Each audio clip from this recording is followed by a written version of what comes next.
Let's start this topic by looking at some maps.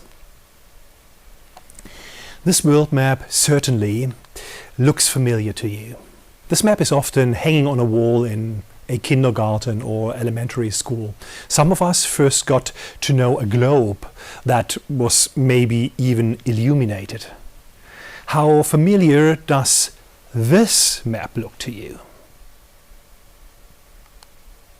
This is a typical world map that US teachers use to begin geography lessons in their classes.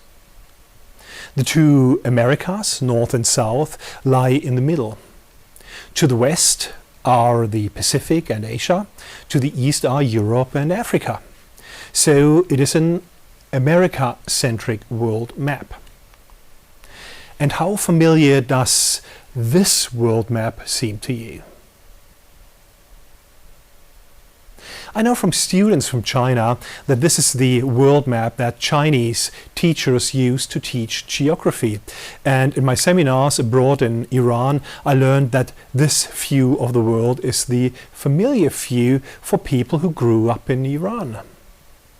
This type of world map is called a Pacific-centered world map.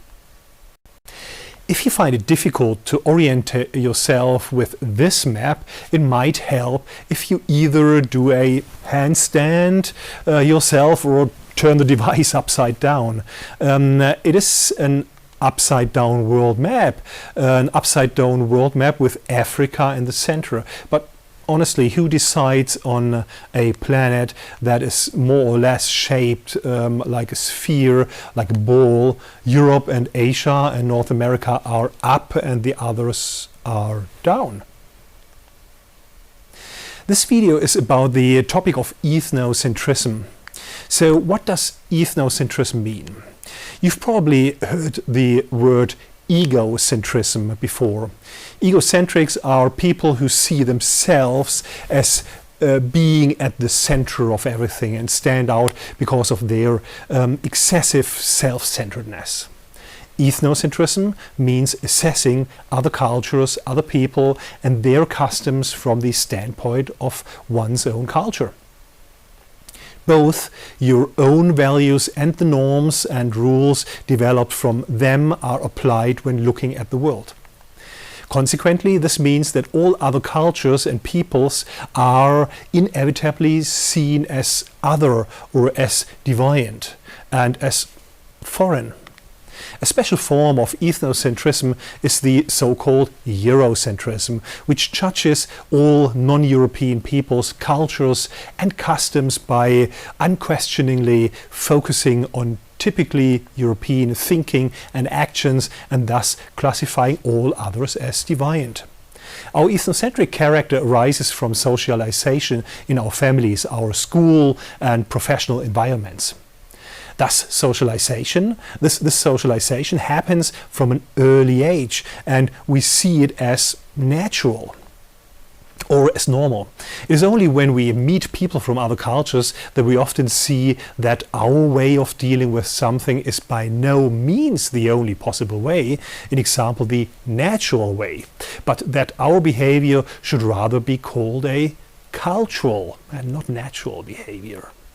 So it is difficult or impossible for us to free ourselves from our deeply rooted basic attitudes. However, in an intercultural encounter and in being together and collaborating with people from other cultural backgrounds, we can reflect on and control our own ethnocentrism. To do this, let us take a look at a typology of ethnocentrism. When it comes to typologies, we always run the risk of pigeonholing. That's why I would like to ask you not to see the 4 types of ethnocentric as the only options. This typology could also be expanded, and there are certainly behaviors that would suit multiple types of ethnocentrism. Even when we talk about ethnocentric types, we are actually talking about ethnocentric behavior. People react differently depending on the situation and their inner state. We may be able to assign a certain behavior to one type of ethnocentric, but a very short time later the very same person behaves differently, and we would then assign a new and different behavior to them. This is also very clear in the films and series that I will recommend to you at the end of the video. In order to be able to better anticipate ethnocentric behavior, we use this typology here. The hard ethnocentric, like the closely related egocentric, has himself in mind first and foremost. Empathy or a change in perspectives are not his strengths. He treats anything that deviates from his idea of normality with suspicion, rejection, perhaps even with disgust. In his own behavior, he rigidly and uncompromisingly applies his own cultural patterns and, if necessary, enters into conflict openly, even to the point of demarcation, discrimination and the use of violence. The negative ethnocentric is the exact opposite. He has a negative view of his own culture. He's enthusiastic about the other, the foreign culture, perhaps even the exotic.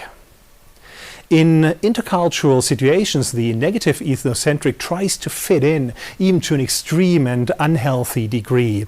He may have a very romanticized and overly positive view of other cultures. He represents the mirror image of the hard ethnocentric. However, his enthusiasm for others does not protect him from disappointments in intercultural interactions in the long term. He has this in common with the so-called secret ethnocentric. The secret ethnocentric is blind to the eye that could detect misunderstandings due to cultural differences.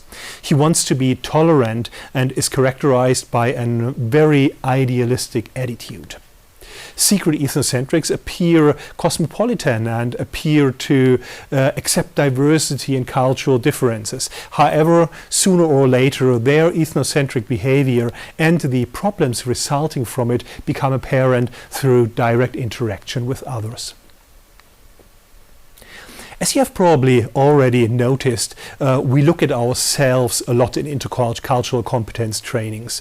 Learning about one's own cultural influence is also a kind of self-reflection, and this makes us the reflected ethnocentric. It includes the acceptance that all people must live with their ethnocentrism, for example, with their deeply rooted basic attitudes. The reflective ethnocentric allows negative feelings towards others, but tries to develop an understanding openness step by step. The reflective ethnocentric tries to anticipate situations where potential devaluations of others might occur and react to them in a controlled manner. As part of an online or blended learning course, you will now find some statements from different people that you can use to practice assigning the 4 ethnocentric types. There are film trailers in the appendix and in courses. With these films, you can practice understanding this topic more deeply by analyzing the ethnocentric behaviors of the main characters. In case you would like to add a relevant film for analysis of types of ethnocentric attitudes, feel free to leave a note in the comments or send an email. I'll appreciate it. By the way, the world maps we looked at the beginning actually all give a false picture. This is because the representation of the world had to be made two-dimensional. If you're interested in a more realistic representation of the world, which gives a better idea of the proportions, I have linked another video below. The theme of otherness and strangeness is also related to the theme of ethnocentrism, and a video on this topic can be found on the YouTube channel or in your online learning course. On YouTube, I encourage you to leave your remarks in the comments and to like and of course to subscribe. Hit the bell to make sure that you get frequent updates on the channel. And I look forward to your valued cooperation and feedback on the seminar and on the online learning platforms.